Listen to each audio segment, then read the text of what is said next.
In this Hurricane Dorian video, I thought I would do a part 2 of my underrated tools that I don't see talked about as much elsewhere, that I use pretty religiously in my hobby.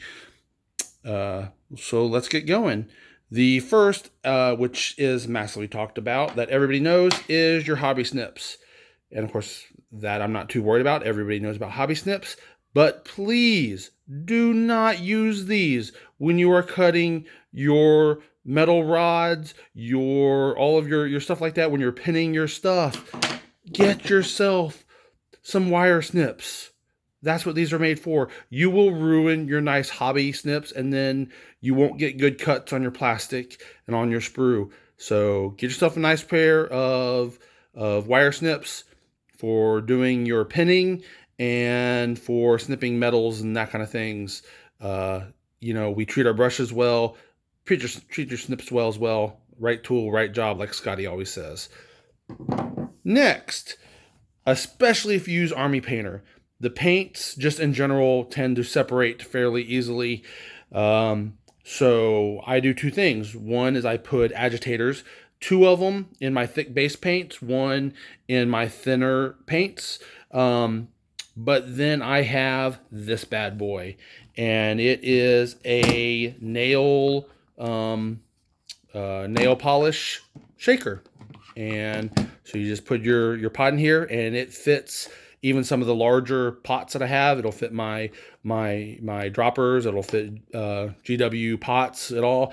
Just stick it in there, and this thing will go to town with it. I just, the very first thing I do when I'm getting ready to go painting, especially if it's paints that I haven't used in a while, is I just stick one in there, zip it, start it up, let it go for a little while, just run through, because I usually only use about 4, maybe 5 paints during a sitting. Just run through those, and then I'm usually pretty good to go. Where if I have to do shaking during the paint, at that point, then just shaking the bottle by hand is more than enough. But for that initial shake, I got my electric shaker. Next is, everybody tends to have some kind of tweezers. The ones that I especially like is this version that's got this little metal ring around it, because this way I can grab a hold of whatever I'm using. Usually it's for if I'm gluing some sub-assemblies together or something, and then I can set it down, and it keeps the sub-assembly off the table so it's not resting and possibly shifting that glue set. So for me, the winner when it comes to your little plier, your little snip, is this one with the metal ring. When it comes to GW tools, I'm not a huge fan of most of the GW tools. I find them to be pretty expensive. My snips that I got from my local hobby store work awesome. Love these ones. They have a good flat backside, which is what you're always looking for to put it up against a sprue.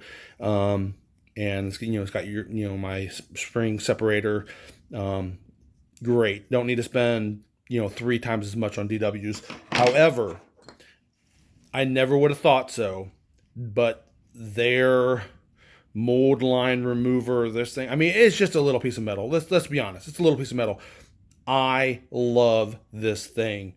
If there was any Citadel tool, GW tool, that I would say if you could only get one, and that includes the paintbrushes, because I don't really use GW paintbrushes. If I could only ever get one GW tool, it's their mold line remover. As far as other tools go, everybody has their favorite sandpaper, their favorite files or whatever. But when it comes to a little more durable ones, I like this set by Army Painter. There's actually 3 in the set, but these are the 2 that I pretty much will always use. So I have my flat file right here, and then I have my circular to a point one. So when I need something a little more hardcore for filing, these are the files that I use. Next, Pringles lids. These things are great. Do not throw these out. Where these especially come in handy are disposable palettes. If you're doing something where you're mixing some kind of glue, especially if you're using some of the tackier glue, if you're making like blood dripping or spit or something like that, and you're painting, you're dot coloring it a little bit. If you're working, like ooze or something like that, these Pringle style lids are absolutely fabulous for disposable palettes. So the Pringles lid. But while we're on to palettes, the other two main palettes that I use are just your standard dry palette. Usually I will go with these. Usually these I will use if I am doing my own small mix, especially things like metal, and that you really want to mix the heck out of, because I don't want to do usually a lot of mixing in my wet palette. But and then if, like me, I religiously clean mine. I use my paint remover. I clean mine to get it nice and keep it clean. If you don't want to go that route, I know what a lot of people will do is they'll get some tinfoil, put the tinfoil down, push it into the grooves, and put a tinfoil coat on their dry palettes. And then, so that way they can have, disposable dry palettes in that sense. And then they just take off that tinfoil between painting sessions. The other palette that I use is the wet palette, of course. This thing, if you do not have one, it'll change your life. It will keep your paints wet for longer, so you can paint longer. Multiple times I'll put my paints on here, I'll seal it, I'll come back a day or two later, even a week later, and I still got some good stuff going on. This one, it's been actually a little while. There we go. This is an actual one, but these can be made pretty simply, just with a sponge, and you want to have the thinnest Tupperware that you can get, just because it makes it easier to get in with your brush. And then let's see if I can find him somewhere in here. I have a little metal copper rod that I got, from the jewelry section of your local hobby store, and you just want to put, I got a bunch of it, so it's gonna last me forever. One little line of a copper rod in there, and that'll help keep your palette sanitized, so you won't have mold and everything grow within your wet palette. Like I said, to do these, all it really is a Tupperware container, a sponge, and then this is just parchment paper. Not wax paper, but parchment paper. There we go. Next, we have my paintbrush holder. Now, this came with it. I'll be honest with you, I have no idea what this is, because it doesn't. If somebody else knows what this thing's supposed to be, that way to me doesn't really make a whole lot of sense. I don't know what this guy is. That's okay, because I don't use it. You can put in your cleaning material in here, is what it's especially good for, because I have my own water cup for cleaning my brush. This is mainly used for drying and for cleaning, so I can put in some paint remover or whatever to clean my brush, or whatever it is, some soap, some water. And then for the drying, I stick them up here on the rack, stick my brush on the rack so they face, so the bristles are down during dry time, after paint sessions, to help prolong the life of my brush. And so that is my paintbrush, I guess, dryer holder. Next, we have my notebook.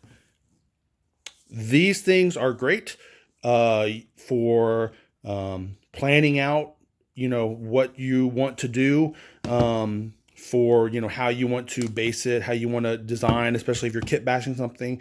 But then also, as you're doing up your army, you can put you write down your color schemes, get yourself, tape in between the sheets, so usually you'll need something a little thicker, maybe some cardstock, but, even put a little, when you're painting, put a little line of paint, show the color in there. Mark your colors that you're doing, because you might be doing a small kill team for Space Wolves today, and then 4, 5, 6 months down the road, you decide, hey, I really like Space Wolves, I want a full army, and you want to try to remember what paint schemes you did, what colors did you mix, what layering did you do to get your Space Wolves at that level. And if you have it written down, it's super simple. So a notebook to keep all of your stuff handy. And then for my stripping, purple power, I got the big old jug. It was definitely way more than I need. And the way that I do it is I put it in a Ziploc bag, put whatever it is that I am stripping, seal the Ziploc bag, because if this stuff gets out, it's going to go everywhere. And then I seal it, and I set it and forget it, like Ron Popeil would say. And then I just come back, and I got a strip unit. Very simple. Finally, Clam Packs. This is the one for my Vulcan Histon that I'm doing for my Random Marine Challenge. But it's just as an example, for a Clam Pack. These Clam Packs are great. Do not throw these out. If you ever need a really thin plastic transparent material to do for kit bashing, to do glass or to do whatever it is, guess where you're going to find it quick, easy, cheap? In your Clam Packs. The other great thing about these is if you're basing something, and a lot of times I'll take my base and I'll Dremel out a little hole in it so I can put a recessed swamp or ice or pond or whatever it is. So you'll take your base and you'll Dremel out your area for that water feature, and then on the back underneath, then I will cut out a little circle of Clam Pack, glue that underneath, so now I have a transparent sealed part, but it's indented, so now I can pour in that watering material within the base, so you can like I said, make really good looking water features. Just remember, when you do that, before you paste this under the bottom, you might want to do a little bit of pre-painting, because you're going to see the black rim from when you cut it.